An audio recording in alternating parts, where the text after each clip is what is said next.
British army र Singapore police फोर्समा भर्ती लाग्न कति पैसा दिनुपर्छ? ब्रिटिस आर्मी र सिङ्गापुर पुलिस फोर्समा हामीले भिड्नका लागि चाहिँ कहाँ भिड्ने र कहिले चाहिँ भिड्न पाइन्छ? कुन कुन जातकोले भिड्न पाउने र कुन जिल्लाकोले भिड्न पाउने? के राई लिम्बू मात्रै चाहिँ भर्ती लिने हो त? एसईमा चाहिँ राम्रो मार्क छैन, +2 को देखाएर भिड्न पाउने कि नपाउने? हाइपर एक्सटेन्सन एल्बो र नक्नी भएकोले भिड्न पाउने कि नपाउने? यी प्रश्नहरू चाहिँ टप 5 क्वेशन्सहरू हो जुन तपाईहरुले ब्रिटिस आर्मी र सिङ्गापुर पुलिस फोर्सको भर्ती प्रक्रियासँग रिलेटेड सोध्नु भएको छ र आज हामी यसको विषयमा चर्चा गर्नेछौँ। ओके, सबैजनालाई स्वागत छ। एज यु नो, म तपाईहरुलाई आर्मी र पुलिस सम्बन्धी विभिन्न जानकारीहरू दिने गर्छु। आफूले बुझेसम्म र अरू कुराहरू इन्फर्मेसन ग्यादर गरेर पनि हजुरहरूलाई म तपाईहरुले सोध्नु भएको प्रश्न र त्यसैगरी कुनै पनि भर्ती प्रक्रिया, आर्मी र पुलिसको भर्ती प्रक्रियाको विषयमा जानेको बुझेको कुराहरू र इन्फर्मेसन ग्यादर गरेको कुराहरू तपाईलाई सेयर गर्ने गर्छु। र आज भने हामी ब्रिटिस आर्मी र सिङ्गापुर पुलिस फोर्सको विषयमा तपाईहरुले सोध्नु भएको टप 5 कमन क्वेशनहरू तपाईहरुलाई म जुन अगाडि मैले भने त्यसको बारेमा हामी बुझ्नेछौँ। हामी सबैलाई थाहा छ र हामीले सोशल मिडियामा पनि देखिरहेका छौँ। यो वर्षको ब्रिटिस आर्मी र सिङ्गापुर पुलिस फोर्सको भर्ती प्रक्रिया चाहिँ समापन भइसकेको छ। भर्ती लाग्ने भाइहरूको नाम पनि चाहिँ प्रकाशित भइसकेको छ, तपाईहरुले देखिराख्नु भएको छ। यो भर्ती प्रक्रिया सके लगत्तै अब 2-3 महिनापछि नयाँ भर्ती प्रक्रिया पनि सञ्चालनमा आइहाल्छ। त्यसैले गर्दाखेरि नयाँ क्राइटेरियामा पर्ने भाइहरू जो चाहिँ भिड्न इच्छुक हुनुहुन्छ उहाँहरूको मनमा विभिन्न प्रश्नहरू जाग्नु भनेको कमन नै हो र त्यो मध्येको मैले कमन क्वेशनहरू जस्तै कि यो भर्ती प्रक्रियामा भर्ती लाग्नका लागि कति पैसा खुवाउनु पर्छ त भन्ने कुरा सबैजनाले सोधिराख्नु भएको हुन्छ र तपाईले गाउँघरमा पनि सुनिराख्नु भएको होला कि यो मान्छे भर्ती लाग्दै गर्दाखेरि त यति पैसा खुवाएको हो, हामीले पैसा खुवाएनौँ भनेदेखि त भर्ती नै लागिदैन भन्ने कुराहरू पनि सुनिराख्नु भएको होला र धेरैजनाले यो क्वेशन सोधिराख्नुहुन्छ। आज यसको विषयमा हामी बुझ्नेछौँ। तपाईले यदि ब्रिटिस आर्मी र सिङ्गापुर पुलिस फोर्सको भर्ती प्रक्रियाको विषयमा अलिकति रिसर्च गर्नुभएको छ र बुझ्नु भएको छ, तपाईँ पनि सरिक हुनुभएको छ त्यहाँ भनेदेखि तपाईले आफैले पनि बुझ्न सक्नुहुन्छ कि ब्रिटिस आर्मीको मेन मोटो भनेकै फ्री, फेयर एन्ड ट्रान्सपारेन्ट रहेको हुन्छ। यो भनेको चाहिँ के हो त भन्दाखेरि नेपालीमा हामीले बुझ्दै गर्दाखेरि निशुल्क, निष्पक्ष र पारदर्शी भन्ने बुझिन्छ। अब निशुल्क भन्दै गर्दाखेरि तपाईले 1 रुपैयाँ तिर्नु पर्दैन भन्ने कुरा आउँछ। निष्पक्ष भन्दै गर्दाखेरि तपाईलाई विभेद गरिँदैन कि तपाईँ कहाँको मान्छे हो, तपाईँ चाहिँ पहाडबाट आउनुभयो कि तपाईँ चाहिँ यता तराईबाट आउनुभयो कि भन्ने कुरा तपाईलाई निष्पक्ष रूपमा त्यहाँनिर चाहिँ तपाईहरुलाई भर्ती प्रक्रियामा सरिक गराइन्छ। र पारदर्शी भन्नाले तपाईले बेस्ट इफोर्ट दिनुहुन्छ, तपाईले राम्रो परफर्म गर्नुभएको छ भनेदेखि तपाईँ भर्ती भएर जाने हो। तपाईले राम्रो परफर्म गर्नुहुन्न भने तपाईभन्दा राम्रो जसले परफर्म गरेको छ उहाँ भर्ती भएर जाने हो। त्यसैले गर्दाखेरि तपाईको प्रत्येक अफिसियल वेबसाइटतिर त्यसैगरी तपाईँ भर्ती प्रक्रियामा सरिक हुँदै गर्दा त्यहाँको साहबहरूले पनि के भन्नुहुन्छ भनेदेखि यो ब्रिटिस आर्मी र सिङ्गापुर पुलिस फोर्सको भर्ती प्रक्रिया चाहिँ एकदम निशुल्क, निष्पक्ष र पारदर्शी हुन्छ। तपाईले कसैलाई कहीँ पनि भित्र क्याम्पभित्र छिरेर पैसा दिन पर्दैन। त्यसैले गर्दाखेरि कति कुरा चाहिँ बुझ्नुहोस् कि जो जति पनि भर्ती लागेर जानुभएको छ उहाँहरूको बेसिसमा कुरा गरेर हामीले बुझ्दै गर्दाखेरि पनि र जति एक्सपिरियन्सको आधारमा हामीले बुझ्ने हो भने पनि तपाईले कुनै पनि व्यक्तिलाई कुनै पनि ठाउँमा यो भर्ती प्रक्रियाको लागि भनेर तपाईले पैसा खुवाउन चाहिँ पर्दैन। तपाईले राम्रो परफर्म गर्नुहुन्छ, आफू मेहनत गरेर जानुहुन्छ, तपाईँ भर्ती लाग्नुहुन्छ। यदि राम्रो गर्नुहुन्न, तपाईँभन्दा राम्रो गर्ने व्यक्ति भर्ती लागेर जान्छ। तर अब तपाईँ जस्तै क्याम्पसम्म पुग्नका लागि तपाईँले आफ्नो खर्च पिटाएर जानु पर्यो। तपाईँ अब भोलि सेलेक्सन आज गएर बस्नु पर्यो, त्यो बस्दै गर्दा फाल्टो खर्चहरू भनेको त्यो स्वाभाविक कुरा भयो, तपाईँले आफूले गर्नुपर्ने, म्यानेज गर्नुपर्ने कुरा। तर क्याम्पभित्र छिरिसकिसकेपछि त्यो भित्रको सेलेक्सन प्रक्रियाको लागि तपाईँले 1 रुपैयाँ तिर्न पर्दैन। इभन तपाईँलाई भित्र जाँदाखेरि लङ डे, 1 डेको हुँदै गर्दाखेरि तपाईँलाई बिचमा नास्ताहरूको व्यवस्था पनि गरिएको हुन्छ र तपाईँ पोखरा पुग्नुभयो भने पछि तपाईँलाई त्यहाँ खानाको व्यवस्था पनि गरिएको हुन्छ क्याम्पभित्र। तर त्यहाँ भित्र गएर कुनै पनि प्रकारले तपाईले पैसा तिर्न पर्दैन। सो तपाईले यसको एन्सर बुझिसक्नुभयो होला। भर्ती लाग्नका लागि कुनै पनि व्यक्तिलाई भित्र गएर हामीले पैसा तिर्न पर्दैन। यो चाहिँ स्ट्रिक्टली तपाईहरुलाई अफिसरहरूले पनि बताउनुहुन्छ। कुनै पनि व्यक्तिले यदि तपाईलाई पैसा माग्छ भने तपाईले त्यसको विषयमा रिपोर्ट पनि गर्न सक्नुहुन्छ। कसैलाई कहीँ पनि तपाईले खुवाउनु चाहिँ त्यो पनि इलिगल हो र दिनु पनि इलिगल हो। कसैले माग्छ भने त्यो पनि इलिगल हो भन्ने कुरा तपाईले बुझ्नु होला। So don't believe in this types of thing. तपाईले आफूले राम्रो प्रिपरेसन गर्नु होला र तपाईँ जानु होला। त्यसैगरी अर्को प्रश्न रहेको छ, ल हामीले अब भिड्न पनि पाउँछौँ भने हामीले कहाँ गएर भिड्ने र कहिले चाहिँ भिड्न पाउँछौँ भनेर। पहिलो कुरा त यसको लागि तपाईले ब्रिटिस गोर्खा नेपालको अफिसियल वेबसाइटमा चाहिँ अप टु डेट तपाईले अपडेट राखिराख्नु पर्यो र त्यसमा तपाईलाई जब चाहिँ यो नेपालीको हामीले कुरा गर्ने हो भने वैशाख जेठतिर चाहिँ त्यहाँनिर अनलाइन रेजिस्ट्रेसन खुल्ला गरिन्छ। जुन अनलाइन रेजिस्ट्रेसन चाहिँ तपाईले घरैमा बसेर मोबाइलबाट पनि र त्यसै गरी तपाईँले कुनै पनि ल्यापटप अथवा कम्प्युटरबाट पनि भर्न सक्नुहुन्छ। आफूलाई दर्ता गराइसकिसकेपछि उहाँहरूले त्यसपछि तपाईँको नामहरू पब्लिस गर्नुहुनेछ पछि अनलाइन रेजिस्ट्रेसनको रिजल्ट भनेर।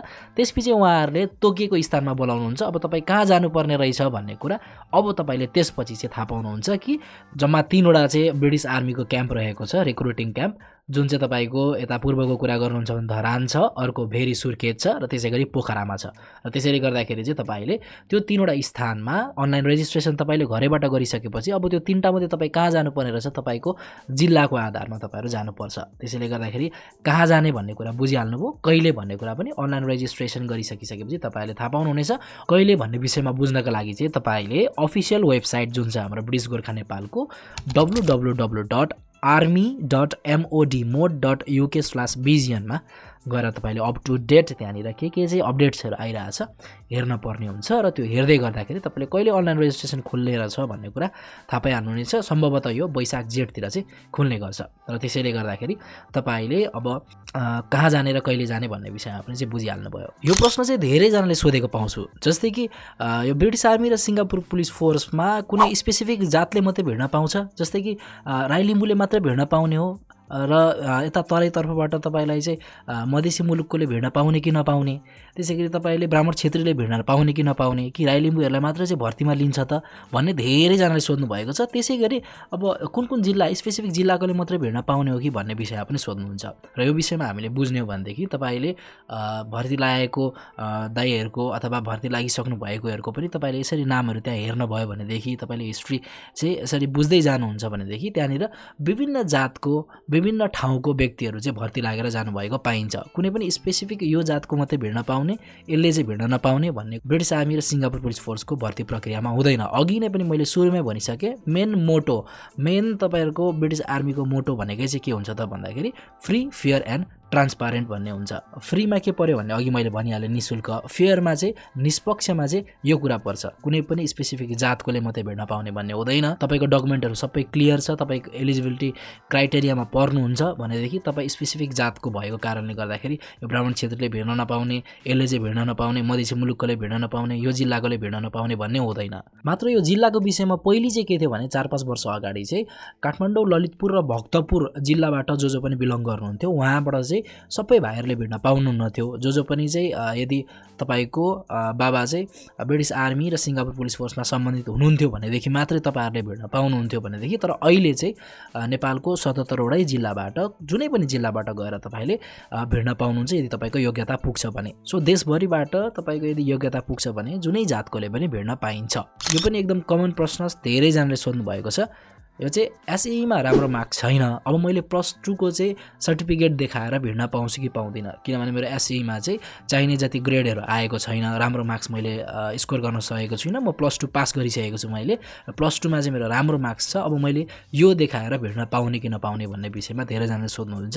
यसको विषयमा चाहिँ के छ त भन्दाखेरि टिल नाउ अहिलेसम्म, अब यो वर्ष कुनै पनि चेन्जेस भएर आयो भनेदेखि त्यो डिफ्रेन्ट कुरा हो, तर अहिलेसम्मको भर्ती प्रक्रियाको अनुसारले हामीले बुझ्ने हो भने तपाईँले यदि ब्याचलरै पास गरिसक्नु भएको छ र तपाईँको अझै उमेर पुग्छ भनेदेखि अथवा तपाईँले +2 नै पास गरिसक्नु भएको छ भनेदेखि पनि तपाईँको बेसिक क्राइटेरियामा एसईई लेभलको अथवा एसएलसी लेभलको 10th क्लास लेभलको डकुमेन्ट चाहिँ तपाईँले अनिवार्य पेश गर्नुपर्छ र त्यसमै चाहिँ क्राइटेरिया पुरा गर्नुपर्छ, जुन चाहिँ के हो त भन्दा थ्योरी र प्र्याक्टिकल गरेर प्लस गरेर जुन फाइनल ग्रेड छ त्यो ग्रेडमा चाहिँ जम्मा 5वटा सब्जेक्टमा तपाईँले सी ग्रेड ल्याएको हुनुपर्छ कम्तीमा पनि, र त्यो भित्र पनि चाहिँ म्याथ र इङ्ग्लिसमा चाहिँ कम्पलसरी अनिवार्य रूपमा सी ग्रेड आएको हुनुपर्छ।